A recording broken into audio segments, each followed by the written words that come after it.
Hello juniors, so I welcome you all again in the continued series of physiology. और हमारा आज का topic है glucose reabsorption and renal tubules, मतलब कि ग्लूकोज रीअब्जॉर्प्शन एंड किडनीज। तो गाइज ये थोड़ा सा क्रिटिकल टॉपिक है, थोड़ा ट्रिकी टॉपिक है, क्योंकि इसमें बहुत सारी डिटेल्स आती हैं, नेट पे की डिटेल्स आती हैं, तो वो ज़्यादातर जूनियर्स कंफ्यूज हो जाते हैं उसमें। तो आज मैं इसे स्क्रैच से समझाऊंगा, बहुत क्रिस्टल क्लियर समझाऊंगा। इसलिए आज के टॉपिक में हम कवर करेंगे glucose reabsorption, filtered load, transport maximum, splay, and its clinical correlation. So without wasting any further time, let's move ahead. तो यार स्टार्ट करने से पहले एक बार मैं टॉपिक का रिव्यू करना चाहता हूँ। एक बार रीनल जो नेफ्रॉन है उसकी उसको एक बार ओवरव्यू करना चाहता हूँ। तो आप अपने टॉप लेफ्ट डायग्राम में देख सकते हैं, एक ग्लोमेरुलस है, उसके पीछे पीसीटी है, प्रॉक्सिमल कॉन्वोलेटेड ट्यूब्यूल।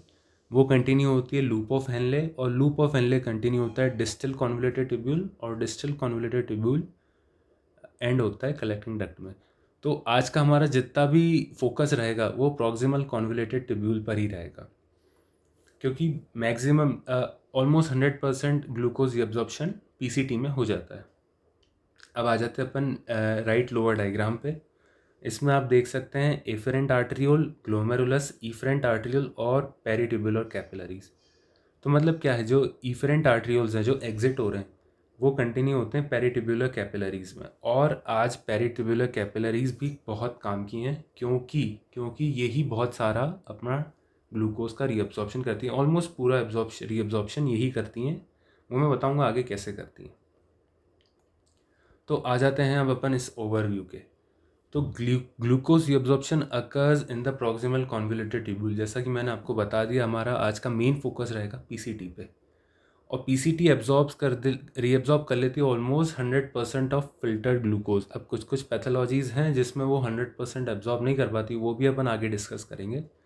लेकिन इन एन हेल्दी इंडिविजुअल मैं मान के चल रहा हूँ, कोई हेल्दी इंडिविजुअल है तो उसमें 100% ग्लूकोज रीएब्जॉर्ब हो जाएगा। Involve secondary active transport. Secondary active transport मैं आपको बता देता हूँ क्या होता है। एक तो होता है एक्टिव ट्रांसपोर्ट और एक होता है पैसिव ट्रांसपोर्ट। एक्टिव ट्रांसपोर्ट आप सब जानते होंगे, उसमें एनर्जी खर्च होती है, और पैसिव ट्रांसपोर्ट में एनर्जी नहीं लगती, जैसे कि अपना डिफ्यूजन हो गया, ऑस्मोसिस हो गया।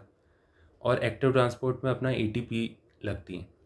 तो सेकेंडरी एक्टिव ट्रांसपोर्ट क्या है कि एक जगह तो पंप चल रहा है अपना, मतलब एक जगह अपनी एटीपी खर्च हो रही है, वो एक ग्रेडियंट बना दे रही है जिसकी वजह से सेकेंडरी पैसिव ट्रांसपोर्ट हो रहा है।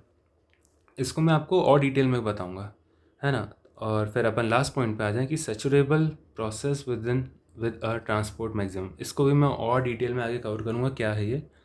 और बेसिकली मैंने ट्रेजरी का क्यों फ़ोटो लगा रखा है यहाँ पे, इसका ये मतलब है कि यार जैसे जो ग्लूकोज होते हैं, अमाइनो एसिड, बाइकार्बोनेट, ये बॉडी के लिए एज अ ट्रेजर होते हैं। तो बॉडी नहीं चाहती कि इनको ये ज़रा सा भी लूज़ करे। तो बॉडी चाहेगी कि इनको कैसे भी अपन फुल्ली रीएब्जॉर्ब कर लें, और मतलब ये बॉडी के लिए बहुत वैल्यूबल होते हैं। तो बॉडी चाहेगी कि इसको अपन एटमोस्ट इम्पॉर्टेंस दे के इसको रीएब्जॉर्ब करें। अब आ जाते हैं अपन मेन काम, पीसीटी में मेन काम क्या हो रहा है, और उसको एक बार मैं डिटेल में एक डायग्राम से समझा दे रहा हूँ आपको कि पीसीटी की एनाटॉमी। तो बेसिकली ये पीसीटी को मैंने मैग्नीफाई कर दिया है ना। और पीसीटी के अंदर, ट्यूब्यूल के अंदर ल्यूमन होता है, ल्यूमन में यूरिन बह रही होती है, और पीसीटी का सेल है ना। और तो पीसीटी का जो ल्यूमन के नियर में सेल है, वो साइड को कहते हैं अपन एपिकल साइड। और उस सेल है जो ल्यूमन से दूर है, उस साइड को कहते हैं अपन बेजोलेटरल साइड। मतलब कि बेसिकली जो ल्यूमन के पास वाली सेल की साइड है वो एपिकल है, और ल्यूमन की जो दूर वाली साइड है वो है बेजोलेटरल साइड। तो और जो बेजोलेटरल साइड है उसके पास में है अपना पेरीट्यूबुलर कैपिलरीज। तो इस डायग्राम में तो पेरीट्यूबुलर कैपिलरीज काफ़ी दूर दे रखी है मैंने, एक रिप्रेजेंटेशन समझाने के लिए आपको। लेकिन अपन इन रियल लाइफ देखें तो ये बहुत नज़दीक होती हैं, क्योंकि यहाँ से जो ल्यूमन से आपका ग्लूकोज एब्जॉर्ब होगा वो सेल में आएगा, पीसीटी के सेल में आएगा, और वहाँ से ग्लूकोज अपना ट्रांसपोर्ट हो जाएगा पेरीट्यूबुलर कैपिलरीज। और वो पेरीट्यूबुलर कैपिलरीज बन जाएंगी, फिर कंटिन्यू हो जाएंगी फिर वेन्स में, और वेन से फिर ग्लूकोज वापस बॉडी में चला जाएगा। तो ये है अपनी ओवरऑल एनाटॉमी। अपने को आज इसी पे डिस्कस करना है कि क्या चल रहा है। तो गाइज आ जाते हैं आज के अपने मेन डायग्राम पे। ये वो डायग्राम है जो अगर आपने याद रख लिया तो बेसिकली आपका ये टॉपिक क्रैक हो गया। तो यही डायग्राम है, इसको मैं बार बार रिपीट करूँगा अपनी प्रेजेंटेशन में थ्रू आउट, लेकिन ये डायग्राम आपको याद करना है और इस डायग्राम में सब कवर हो गया है। तो बेसिकली एक बार आपको फिर से मैं ओरिएंट कर दूँ। जो अपना लेफ्ट मोस्ट साइड है वो है ल्यूमन, जहाँ पे यूरिन आपकी फ़िल्टर होके आ रही है। मिडिल में है आपका पीसीटी का सेल, और जो सेल की साइड जो ल्यूमन के नियर है वो है एपिकल साइड, और सेल की साइड जो ल्यूमन के से दूर है वो है बेजोलेटरल साइड, और बेजोलेटरल के साइड के नियर में है अपनी पेरिट्यूबुलर कैपिलरीज। तो अब गाइज यहाँ चल क्या रहा है मैं बताता हूँ। सबसे पहले आप इधर जो सेल्स हैं उनकी बेजोलेटरल साइड पे ब्लैक कलर के पंप देख सकते हैं आप। ये हैं सोडियम पोटेशियम एटीपीएस पंप। ये क्या करते हैं, ये सोडियम को सेल से बाहर निकाल देते हैं। ये पंप सोडियम को सेल के बाहर निकाल देते हैं और पोटेशियम को सेल के अंदर डाल देते हैं। तो इससे होता क्या, और ये एनर्जी यूज़ करते हैं, ये एक्टिव ट्रांसपोर्ट है। इससे होता क्या है, जो सेल के अंदर का सोडियम कॉन्सेंट्रेशन है वो कम हो जाता है, और उससे क्या होता है, सोडियम का कॉन्सेंट्रेशन इसमें कम हो गया तो क्या होगा, जो ल्यूमन का सोडियम, जो यूरिन में सोडियम आ रहा है वो चाहेगा कि मैं, क्योंकि यूरिन में सोडियम कॉन्सेंट्रेशन ज़्यादा है, वो चाहेगा कि मैं कम कॉन्सेंट्रेशन आके उसको कंपनसेट कर दूँ। मतलब बेसिकली डिफ्यूजन प्रोसेस। लेकिन डिफ्यूजन प्रोसेस में भी कैच होता है। जो सोडियम है वो सेल के अंदर केवल एक ट्रांसपोर्टर से आ सकता है, वो आप अपने एपिकल साइड देख सकते हैं, वो है सोडियम ग्लूकोज को ट्रांसपोर्टर। तो जो सोडियम ग्लूकोज को ट्रांसपोर्टर है, मतलब कि उसको अपन, मैं एब्रीवेशन में ऐसा भी बोल सकता हूँ SGLT, मतलब सोडियम ग्लूकोज को ट्रांसपोर्टर। तो ये सोडियम तभी आ सकता है जब ग्लूकोज इसके साथ साथ अंदर आए। तो बेसिकली क्या चल रहा है अपना, एक जगह यहाँ पे जो एक्टिव पंप है अपना बेजोलेटरल साइड, वो सोडियम को सेल से बाहर कर रहा है। तो क्या हो रहा है, सेल के अंदर सोडियम की डेफिशिएंसी आ रही है, और जो ल्यूमन में सोडियम है यूरिन के साथ जो आ रहा है, वो चाहता है कि मैं अब सेल में आके उसको कंपनसेट कर दूं, लेकिन वो तभी आ सकता है जब उसके साथ ग्लूकोज कपल हो जाए। तो ये बनता है अपना सेकेंडरी एक्टिव ट्रांसपोर्ट। मतलब कि एनर्जी तो अपनी बेजोलेटरल साइड लग रही है ना, क्योंकि वो एनर्जी से सोडियम बाहर पंप आउट हो रहा है, लेकिन उससे जो कॉन्सेंट्रेशन ग्रेडियंट बन रहा है सोडियम का यूरिन और सेल के बीच में, वो एक पैसिव ट्रांसपोर्ट की तरह काम कर रहा है, और वो पैसिव ट्रांसपोर्ट की मदद से वो जो सोडियम है वो ग्लूकोज के साथ सेल तक आ रहा है। फिर जब सोडियम ग्लूकोज के साथ सेल में आ गया, अब क्या है, अब पैसिव डिफ्यूजन का काम है। अब ग्लूट यानी ग्लूकोज ट्रांसपोर्टर्स, जो बेजोलेटरल साइड है, ग्रीन कलर के ट्रांसपोर्टर्स हैं, वो क्या करेंगे, वो ग्लूकोज को अपना पैसिवली डिफ्यूज़ कर देंगे इनटू द पेरिट्यूबुलर कैपिलरीज। तो गाइज ये था अपना पूरा मैकेनिज़्म, कैसे ग्लूकोज रीअब्जॉर्ब होता है। एक बार इसको मैं थ्योरेटिकली बता दूं आपको। जो एपिकल ट्रांसपोर्ट होता है, जो ट्यूबुलर ल्यूमन से सेल में आता है, यानी कि यूरिन से वो आ रहा है पीसीटी के सेल में, तो SGLT2, मैंने आपको SGLT बताया था, लेकिन उसका स्पेसिफिक नेम है SGLT2, जो कि होता है अर्ली पीसीटी। उसमें उसकी लो एफिनिटी होती है, हाई कैपेसिटी होती है, और वो क्या ट्रांसपोर्ट करता है अपना, एक सोडियम और एक ग्लूकोज को, दोनों को साथ में ट्रांसपोर्ट करता है और रीअब्जॉर्ब करता है अप्रॉक्सीमेटली 90% ऑफ ग्लूकोज। और एक SGLT1 होता है, ये वो कहाँ होता है, लेट पीसीटी में होता है। इसकी हाई एफिनिटी होती है, लो कैपेसिटी होती है, और ये कैसे ट्रांसपोर्ट करता है, दो सोडियम को और एक ग्लूकोज को, और ये रिमेनिंग 10% को रीअब्जॉर्ब करता है। बेसिकली यहाँ चल क्या रहा है, बेसिकली ये चल रहा है कि होड़ मची हुई है कि जल्दी से जल्दी कैसे ग्लूकोज को रीअब्जॉर्ब कर लिया जाए। तो बेजोलेटरल साइड पंप चल रहे हैं अपने, उन्होंने कॉन्सेंट्रेशन ग्रेडियंट बनाया अपना सोडियम का, सोडियम ने ग्लूकोज के साथ कपल करके SGLT2 के साथ मिल, SGLT2 ट्रांसपोर्टर ने उनको यूरिन से लाके पटक दिया सेल में, है ना। और उसमें भी अर्ली पीसीटी में SGLT2 वो 90% ग्लूकोज एब्जॉर्ब कर लेंगे। मैंने क्या बताया था आपको, जो ग्लूकोज होता है वो बॉडी के लिए एक ट्रेजर सा होता है। तो 90% ग्लूकोज अर्ली पीसीटी में ही एब्जॉर्ब हो जाता है, और रिमेनिंग 10% वो होता है लेट पीसीटी में आते आते। ऐसा क्यों है? ऐसा इसलिए है क्योंकि वहाँ पे सारे जो अपने ट्रांसपोर्टर हैं वो सैचुरेट हो जाते हैं अर्ली पीसीटी में, और नीचे के फिर ट्रांसपोर्टर्स रेडी रहते हैं कि जितना भी लेफ़्ट ओवर ग्लूकोज है उसको हम रीअब्ज़ॉर्ब कर लें। अब मैं एक बार और फिर से आपको डायग्राम दिखा देता हूँ, आप इसको रिवाइज कर सकते हैं। अब मैं आ जाता हूँ सेकंड थ्योरी पे, जो बेसोलेटरल ट्रांसपोर्ट है ना, वो जो सेल से लेके ब्लड में जा रहा है ग्लूकोज, वहाँ क्या होता है, ये GLUT2 अर्ली पीसीटी, जैसा मैंने आपको बताया कि अपना SGLT2 होता है, उसी की करस्पॉन्डिंग सेल टू ब्लड जो अपने बेसोलेटरल साइड होती है उसमें होता है GLUT2 भी क्या, पैसिव ट्रांसपोर्टेशन कराता है ग्लूकोज का। GLUT2 प्रेजेंट होता है अर्ली पीसीटी, GLUT1 प्रेजेंट होता है लेट पीसीटी में। This facilitate passive glucose diffusion into the blood.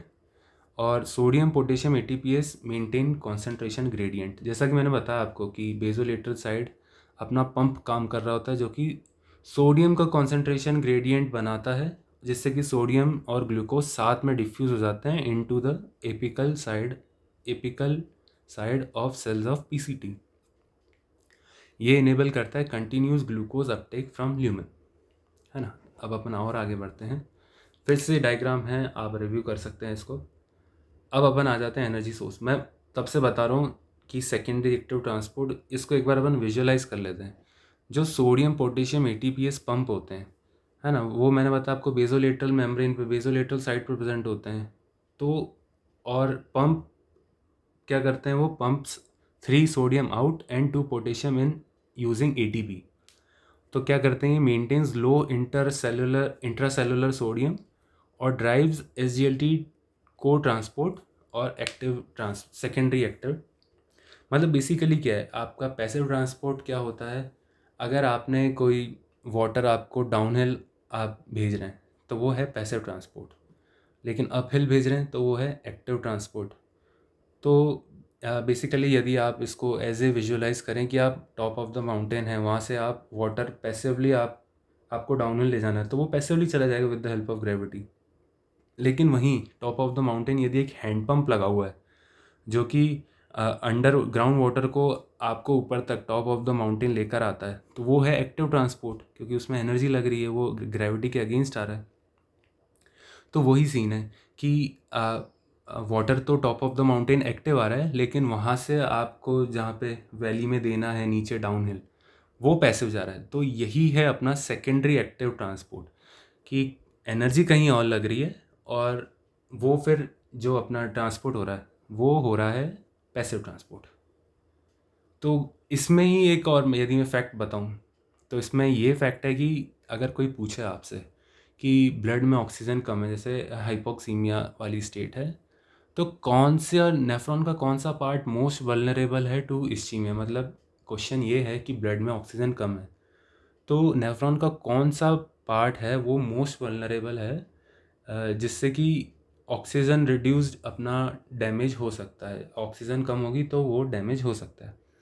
तो ये जो मैंने बताया यही इसका रीज़न है कि इन द पीसीटी, अब क्योंकि पीसीटी में इतने सारे सोडियम पोटेशियम ATPase पंप होते हैं इन द बेसोलेटरल मेम्ब्रेन, तो ये पंप क्या हैं, ये एक्टिव ट्रांसपोर्ट है, इनको ATP चाहिए। और ATP कौन बनाता है, माइटोकॉन्ड्रिया। माइटोकॉन्ड्रिया को क्या लगता है, ऑक्सीजन, कंटिन्यूसली ATP बनाने के लिए।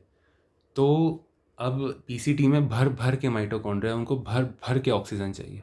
तो कहीं भी ऑक्सीजन कम होती है बॉडी में, किसी भी रीज़न से कम होती है ऑक्सीजन, तो सबसे पहले ये अपना पीसीटी अफेक्ट होता है, क्योंकि इधर बहुत सारी एनर्जी चाहिए। तो गाइज आई होप आपको समझ आ रहा होगा ये। अब अपन आ जाते हैं नेक्स्ट पे, जो कि है ट्रांसपोर्ट मैक्सिमम,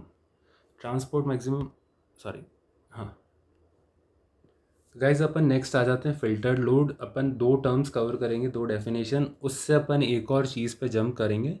तो उसके लिए अपन को पहले समझना पड़ेगा क्या है फिल्टर्ड लोड। तो बेसिकली फिल्टर्ड लोड क्या है, ये नेफ्रॉन पे जो पूरा लोड पड़ रहा है, लोड काहे का पड़ रहा है कि कितना ग्लूकोज उसको फ़िल्टर करना है। मतलब कि filtered load of glucose refers to the total amount of glucose filtered by the glomerulus into the renal tubules per minute. मतलब ऊपर से कितना ग्लूकोज आ रहा है उसको फिल्टर करना है, वो है अपना फिल्टर्ड लोड बेसिकली उस पर कितना ज़्यादा वर्क, अमाउंट ऑफ वर्क करना पड़ेगा उसको। तो वही है फ़िल्टर लोड।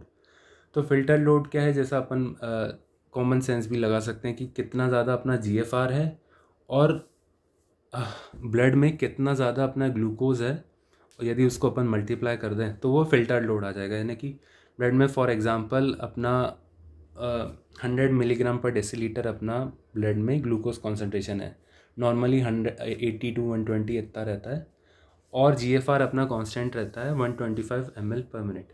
तो यदि अपन इसको मल्टीप्लाई करें और अपना जो प्लाज्मा ग्लूकोज है उसको 100 mg पर डेसीलीटर को अपन यदि कन्वर्ट करें तो वो आ जाएगा 1 mg पर ml, और इससे अपना फ़िल्टर लोड आ जाएगा अप्रॉक्सीमेटली 125 mg पर मिनट। मतलब कि 125 मिलीग्राम पर मिनट इतना ग्लोमेरुलस को ग्लूकोज फ़िल्टर करना पड़ रहा है। ये है अपना फ़िल्टर लोड। सेकंड टर्म पे आ जाए अपना ट्रांसपोर्ट मैक्सिमम। तो ये नाम से बता रहा है ट्रांसपोर्ट मैक्सिमम, कितना ज़्यादा मैक्सिमम ये ट्रांसपोर्ट करेगा।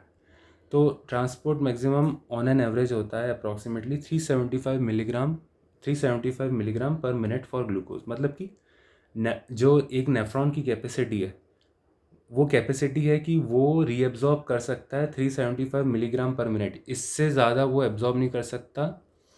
तो क्या है ये, above this transporters are saturated, और इससे ज़्यादा यदि यूरिन में ग्लूकोज आएगा तो वो फिर नेफ्रॉन की किडनी की कैपेसिटी नहीं है, वो उसको फिर अपना यूरिन में जाने देगा। और ये कब आता है, ये अनकंट्रोल डायबिटीज़ में ऐसा ये स्टेट आ जाती है। तो यदि अपन ये दो चीज़ों को ध्यान में रखते हुए एक चीज़ डिराइव करें कि ग्लूकोज अपीयर कब होगा यूरिन में, तो ट्रांसपोर्ट मैक्सिमम मैंने बताया आपको 375 मिलीग्राम पर मिनट, और फ़िल्टर लोड बताया मैंने आपको plasma glucose level into GFR. यदि अपन एक एक को अपन ऐसा अपन डिराइव करें कि कब ग्लूकोज एब्जॉर्ब होगा, तो ग्लूकोज कब एब्जॉर्ब होना बंद हो जाएगा, तो 375 mg पर मिनट के बाद ग्लूकोज एब्जॉर्ब होना बंद हो जाएगा। तो यदि मैं इसको करूं 100 मिलीग्राम आपका यदि ब्लड में ग्लूकोज है, तो उसको मैं इसी फार्मूले में डालूं तो अपना आएगा 1 mg पर मिनट। सॉरी, ये कुछ गड़बड़ हो गई है। और सेकंड पे आ जाते हैं 1.5 यदि मैं करूं, ये 125 mg पर मिनट आ जाएगा ये, है ना। और यदि ब्लड ग्लूकोज लेवल है 130 mg पर डेसीलीटर, और उसको मैं 125 से मल्टीप्लाई करूं कन्वर्ट करके, तो वो आ जाएगा 187। ऐसे करते करते जब मैं लास्ट तक आ जाऊं, जब मेरा ब्लड ग्लूकोज लेवल 300 मिलीग्राम पर डेसीलीटर है, और यदि मैं फ़िल्टर लोड के फॉर्मूले में लगा के उसको 125 से मल्टीप्लाई कर दूं जीएफआर से, तो मेरा आंसर आ जाएगा 375। मतलब कि 300 मिलीग्राम पर डेसीलीटर के बाद यदि मेरा ग्लूकोज बढ़ता है, इस लेवल के बाद मेरा बॉडी में ग्लूकोज बढ़ता है, तो फिर वो यूरिन में ग्लूकोज आने लग जाएगा, अपना किडनीज उसको रीएब्जॉर्ब नहीं कर पाएगी।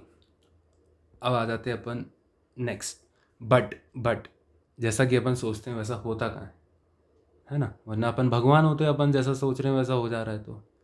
तो रिसर्चर्स ने ये फाइंड करा कि रीनल थ्रेशोल्ड होता है फॉर ग्लूकोज 180 to 200 मिलीग्राम पर डेसीलीटर। मतलब कि जो थ्योरेटिकल अपन देख रहे थे कि 300 मिलीग्राम पर डेसीलीटर के ऊपर ग्लूकोज गया यदि अपना ब्लड में, तो वो यूरिन में आने लग जाएगा।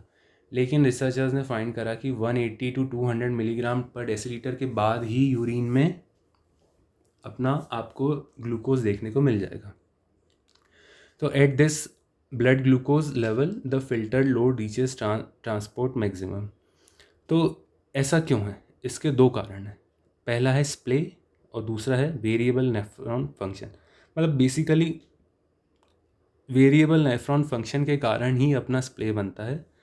तो क्या है इसका, अब जो ट्रांसपोर्ट मैक्सिमम मैंने बताया था वो है 375 mg पर मिनट। ऐसा क्यों है, ये इसमें अंतर क्यों है। अब इसका आप इसको ऐसे समझ सकते हैं कि जो रिसर्चर्स ने 375 mg पर मिनट निकाला, वो समझिए एक टॉपर का स्कोर निकाला जिसको हर एग्ज़ाम में 100 आउट ऑफ 100 मार्क्स आते हैं। तो इसका मतलब ये तो नहीं कि क्लास का एवरेज 100 आउट ऑफ 100 हो जाए। क्लास में कई सारे एवरेज परफॉर्मर्स भी होंगे, क्लास में कई सारे फेलियर्स भी होंगे।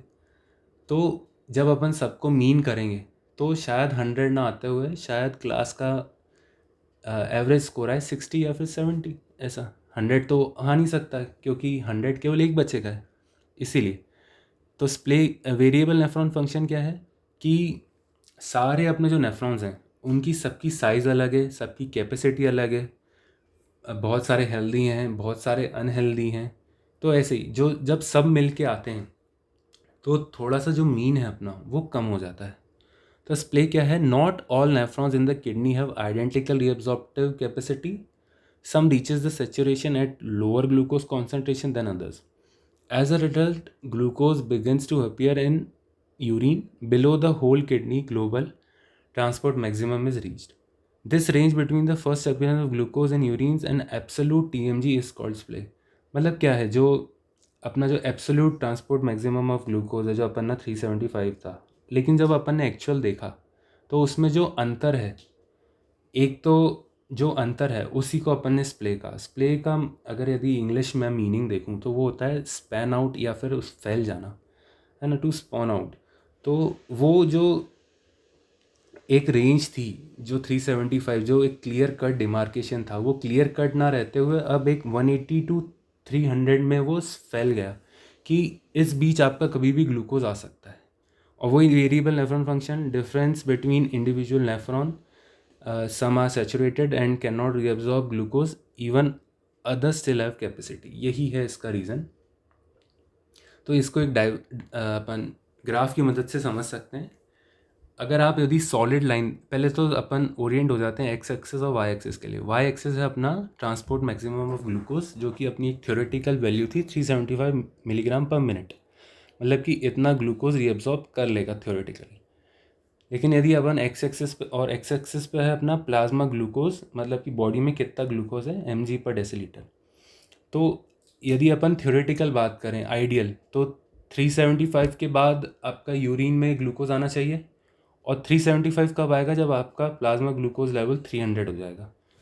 तो यदि आप 300 से 375 मैच करें तो यहाँ पे एक शार्प कर्व है। तो वो शार्प कर्व थ्योरेटिकल अपना इंडिकेट करता है कि ये थ्योरेटिकली है वैल्यूज़। और यदि अब अपन जो अपनी जो आइडियल लाइन थी वो सॉलिड लाइन थी, अब अपन ये डॉटेड लाइन देखते हैं। अपनी डॉटेड लाइन है अपनी रियल एक्चुअल वैल्यूज़ क्या आ रही है। तो एक्चुअली जो अपना एक्चुअल थ्रेशोल्ड है वो 200 मिलीग्राम पर डेसीलीटर, मतलब इसी के बाद अपना यूरिन में ग्लूकोज आने लगता है। क्यों आने लगता है, जैसा मैंने आपको बताया सबकी वेरिएबल नेफ्रॉन कैपेसिटीज़ हैं इसीलिए। और ये जो शार्प कर्व से डेविएट होके जो अपना आइडियल लाइन थी, जो सॉलिड लाइन थी, वहाँ से डेविएट हुआ और डॉटेड लाइन में एक एक्चुअल वैल्यूज़ आई। तो ये स्प्ले आया यहाँ पे। स्प्ले मतलब कि फैल गया, वो स्पॉन आउट हो गया। शार्प कर्व ना आते हुए वो एक कर्व में बदल गया, वो जो कि वो स्प्रेड आउट हो गया। तो इसी के साथ हम आ जाते हैं at the end of the lecture कि क्लिनिकल रेलेवेंस क्या है। तो गाइज इस टॉपिक, ये थोड़ा लंबा टॉपिक है मैं मानता हूँ, इसका क्लिनिकल रेलेवेंस बहुत ज़्यादा है। मतलब कि डायबिटीज़ बहुत कॉमन है इंडिया में। Approximately 40 to 50 crores peoples are जो डायबिटिक हैं। तो इसीलिए आपको इसकी फिजियोलॉजी पता होनी चाहिए। कुछ अपने ड्रग्स हैं SGLT2 inhibitors, for example dapagliflozin and canagliflozin. ये आप अपने सेकेंड ईयर फार्मा में पढ़ेंगे। ये क्या होता है, ये SGL जो सोडियम ग्लूकोज को ट्रांसपोर्टर है उनको इनहिबिट कर देते हैं। तो क्या होता है, जो अपना रीएब्जॉर्ब्ड ग्लूकोज हो रहा होता है वो बंद हो जाता है। उससे क्या होता है, यूरिन में ग्लूकोज बह जाता है, एब्जॉर्ब ही नहीं होता। तो वो हेल्प करता है बॉडी का प्लाज्मा ग्लूकोज डाउन करने में। और secondly inhibit glucose reabsorption, glycosuria होता है और लोअर ब्लड ग्लूकोज लेवल। इसका मतलब है कि ये जो मतलब वही इसका वही जो मैंने आपको समझाया कि ये ग्लूकोज रीअब्जॉर्प्शन बंद कर देते हैं और जो अपना ग्लूकोज है वो यूरिन में आने लग जाता है। तो guys this brings to the end of the lecture. अगर आपको ये टॉपिक अच्छा लगा हो, अगर आपको समझ आया हो, तो लाइक ज़रूर कीजिएगा वीडियो को। आप एंड तक बने रहे तो इसको शेयर ज़रूर कीजिएगा। Thank you so much.